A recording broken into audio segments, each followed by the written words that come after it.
Gentlemen, please welcome Meryl Streep.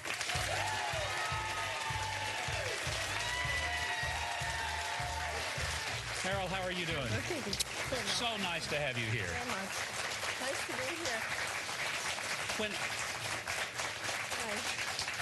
When I saw that scene in which Margaret Thatcher was just essentially emasculating these men, you scared me.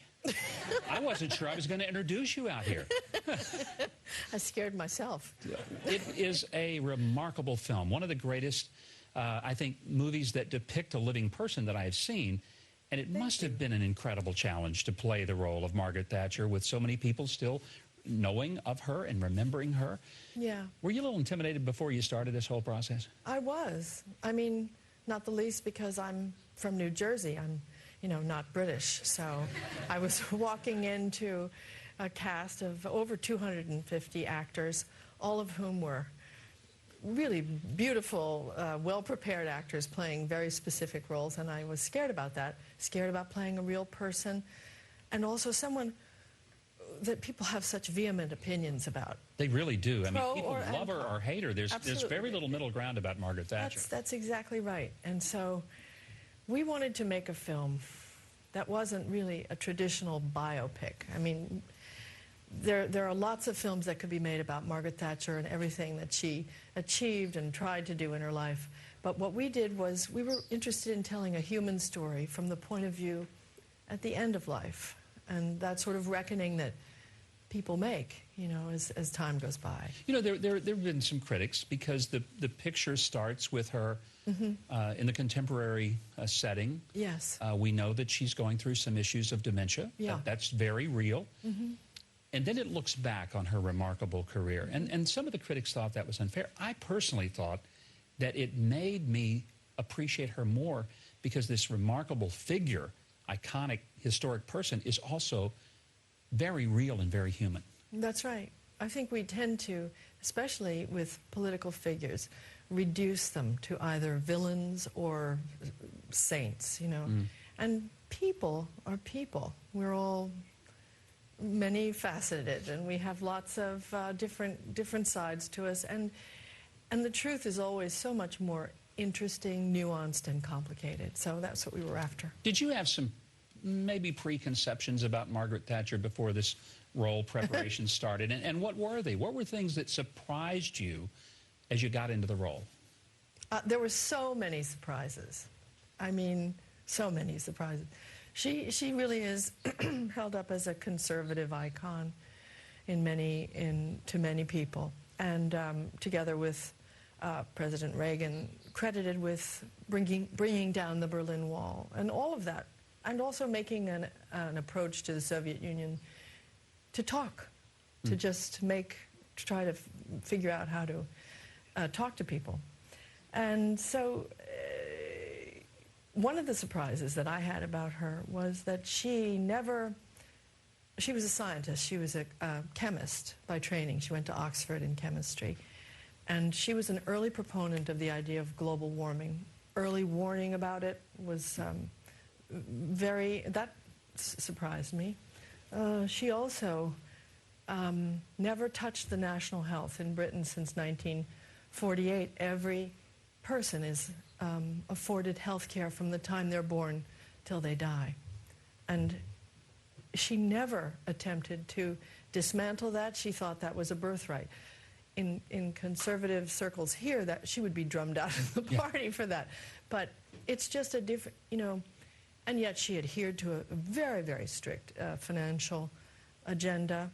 But there were just certain things that people thought of her as very hard and cold that were surprising to me. I think that's one of the ways in which the film helps really give us a picture of Margaret Thatcher that we never had, because she was the Iron Lady, this tough person who could just dress down a room of men and have them in tears. And yet there was also a very poignant scene in the film that I remember. After she has virtually just destroyed the ego of every man in her cabinet, and then she dismisses them, summarily dismisses them, they all walk out, and then you see her hand trembling. And I realize there was some dramatic license there, but still, that showed to me that beneath the crust of the Iron Lady, there was a soft heart. I think for me, just as an actor, to explore the idea of what it means to be a leader, to take all that, I mean, you take so much hatred, so much venom on yourself. How do people live? How do they remain strong when they still have to go to work and still the work of the nation depends on them? How do you not have it affect you, physically affect you, to take all that responsibility on your shoulders? I think everybody that stands up for public office, you know, should be applauded, because there are many sacrifices you're bound to make with your family in many ways. And I just applaud people, because I realized as I was stepping into her shoes just a little bit that I didn't have anywhere close to the stamina and spine that she had. Well, I'm not sure about that. You know, when I read about you, I find not only you're an incredibly well-educated person, Vassar, valedictorian of your high school, all of these... Oh, no, that's a lie. No, it's true. And everybody at Burnett High School knows that. Yale, it's a lie. FA from Yale Yes, University. that's right. You're also known as a person who's very self-effacing. You're not the person who takes yourself so seriously. So truly, with all of that, with your humility, you have no business ever running for office. You have no hope to ever run for office for that. You don't have to worry about that. You're too smart, and you don't have that sense of self, maybe aggrandizement. So I want to talk more about the role and about Margaret Thatcher, and also about Meryl Streep and the remarkable career. We're going to do that when we come back. Stay with us.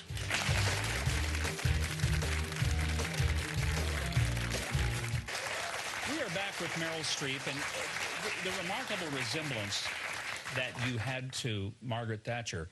Those of us who have seen you in so many different roles, I mean, there was a time, and I had to remind myself, you're Meryl Streep, and you were portraying Margaret Thatcher. That's not really Margaret Thatcher, because the transformation, the physical transformation was stunning. I want you to talk about what did they do in terms of the makeup and all of the things that you had to prepare for just to look so remarkably like Margaret Thatcher. Well, thank you very much. And on behalf of my makeup man and my team, really, I've been working with the same makeup man and hairdresser for 35 years. Wow. We started in the Public Theater in New York City, and he bleached my hair for Sophie's Choice, and he did my hair today. Boy, did he ever hitch himself to the right wagon, right? Well, he's also just a master at what, and he knows what I like to do. I like to transform the physical, because it makes it easier to get into the interior of a character. So the more believable you are physically, the more we'll go into we'll believe who you are. And in England, we met a British prosthetics designer who is maybe the genius at this that I've ever met. I mean, I've done it a lot. I played old ladies in Out of Africa and everything. But this guy was, so together, Roy Helland and Mark Coulier, the British guy, made these 4 decades very, very believable. And the way they did it was by doing less and less. We did 4 different sessions of testing. And each time I said, take away, take away, take away. Because the key to, I think, aging makeup is that you see the person, not the stuff. You know what I mean? So we found certain things that really signify, like jowls in a neck, that they're just minimal. But when you apply that, and with the tissue, the fine hand that Mark had, and Roy's, the iconic hair, it worked really well. And I owe everything to these men. You think Roy could make me look like George Clooney? You think there's any hope for that? It wasn't supposed to be that funny.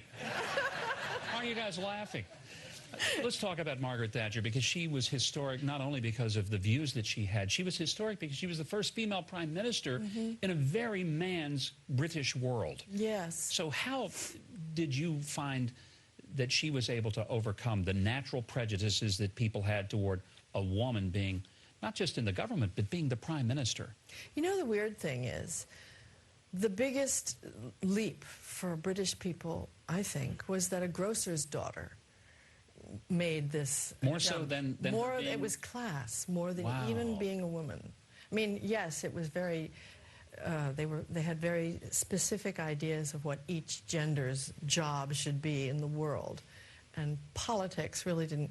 I think there were 635 members of Parliament, and there were 17 women when she entered as a 24-year-old. We've got another clip from the Yep. film. I want to ask Meryl about it after we watch.